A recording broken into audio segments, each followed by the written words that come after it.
निवडणुकीपूर्वीच धाराशिवमध्ये महायुतीमधील मंत्र्यांमध्येच आता धुसफूस सुरू झाली आहे। सन्मानपूर्वक वागणूक मिळाली तरच युती करू असं म्हणतात धाराशिवचे संपर्क मंत्री जयकुमार गोरे। तर सन्मान एकाच ठिकाणी नाही, सगळीकडे पाळायला हवा। धाराशिवचे पालकमंत्री प्रताप सरनाईक यांनी त्यानंतर त्यांना हे उत्तर दिलंय। निवडणुकीआधीच महायुतीच्या नेत्यांमध्ये सन्मानावरून संघर्ष पेटल्याचं एकूणच चित्र दिसतंय।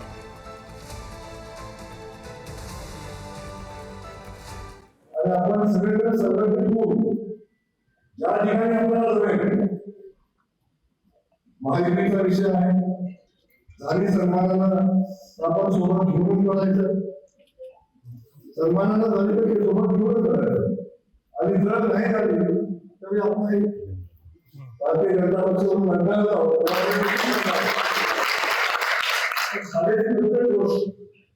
ही सन्मानाची असावी, तिथल्या परिस्थितीची नुसार असावी। बघा, सन्मानजनक युती ही प्रत्येक ठिकाणी व्हायला पाहिजे। सोलापूरचे जे पालकमंत्री आहेत ते संपर्क मंत्री म्हणून धाराशिवला आहेत, आणि धाराशिवचा पालकमंत्री मी आहे, मी संपर्क मंत्री म्हणून सोलापूरचा आहे।